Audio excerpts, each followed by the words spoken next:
My name is Delaney. I'm going to be doing my head to toe on my baby. So first, I would want to make sure I gathered all my assessment data before I did the head to toe. I would want to see bonding between the mother and the baby. I would want to take the vital signs.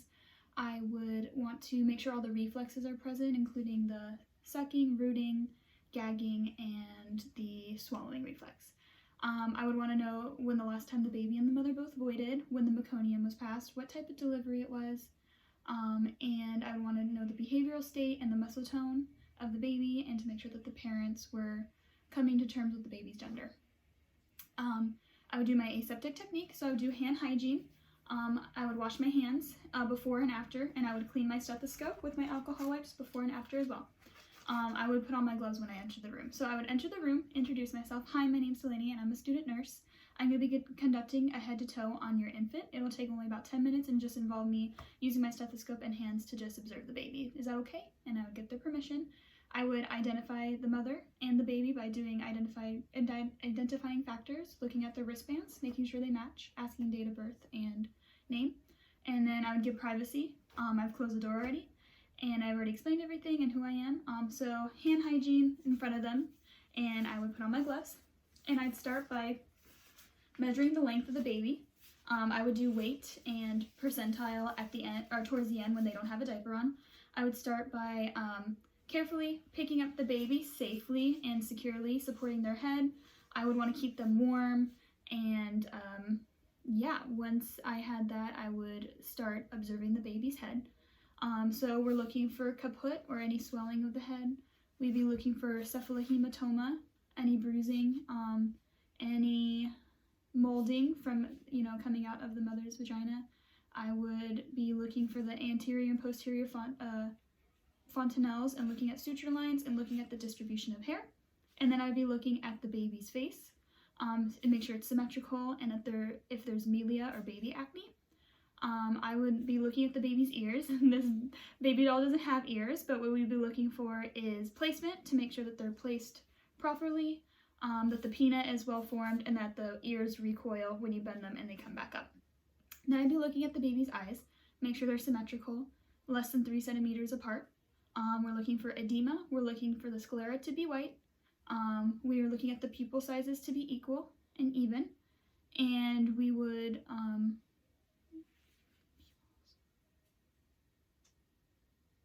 to see if there's any discharge. And then I'd move on to the baby's nose, make sure it's proportionate and midline. And then I would look in the baby's nares, make sure they're patent by holding down each nostril and making sure the baby can still breathe. And then I would be looking at its lips. We're looking to make sure they're symmetrical, proportionate to the face, that its color is pink and its texture is moist. We would want to make sure that the baby, the lip and the palate are present. So I'd actually put my finger in the baby's mouth, and I could do the sucking reflex here and make sure that they suck on, they have a good sucking reflex. And then we want to make sure there's no lip or tongue protrusions. And then while I'm here, I also do the rooting reflex, where you just touch the baby's side of the face, and then they should move towards it to eat. And then I'd be looking at the baby's neck. It should be midline, should be mobile. The baby should be able to move it back and forth, no webbing. And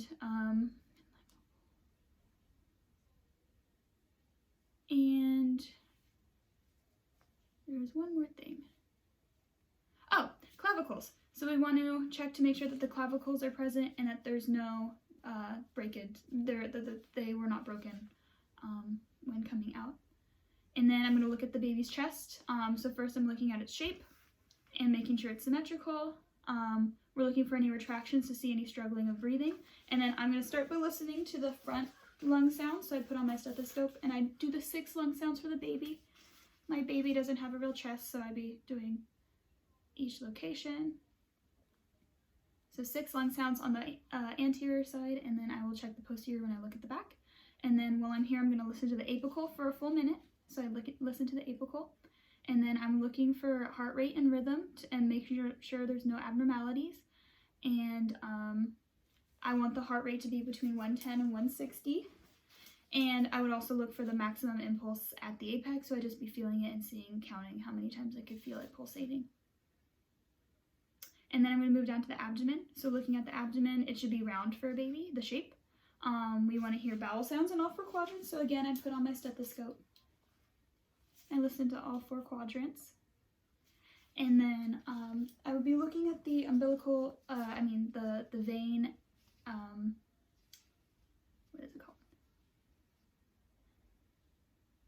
The cord, the umbilical cord stump and umbilical cord vessels, just if they're present and to make sure that they look good. And now throughout all this, I've been looking at the skin to make sure it's smooth, no discoloration, no acrocyanosis, which we're going to look for in the extremities, and no peeling. So far, nothing like that. And then I'm going to turn to the extremities. So first I'm going to be looking at the arms.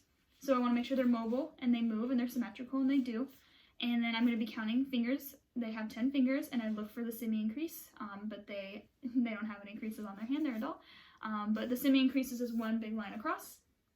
And then I would feel the brachial pulse, which is going to be towards the upper armpit.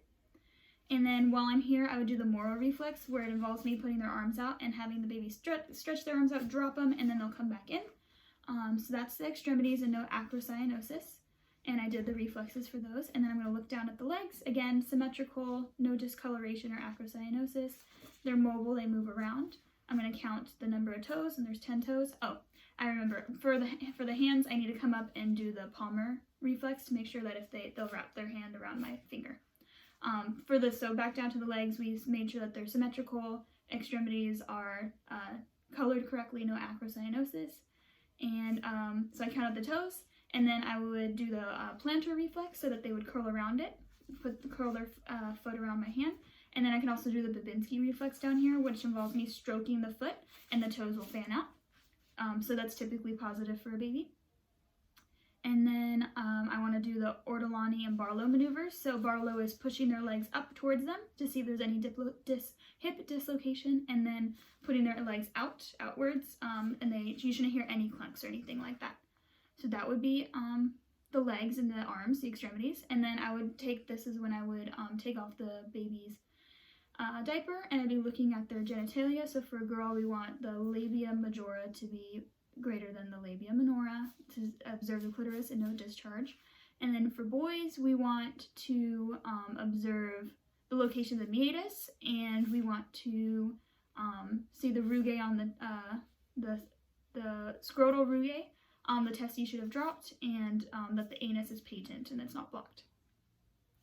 And then with the diaper off, I would weigh the baby, and then I would make sure I know their percentile, their weight percentile. And then I would flip the baby on its back, and I'd be looking at its back, looking at its skin color, again, looking for any Mongolian spots down here. At this time, I would also try to listen to posterior back sounds carefully, the 6 posterior back sounds, 1, 2, 3, 4, 5, 6.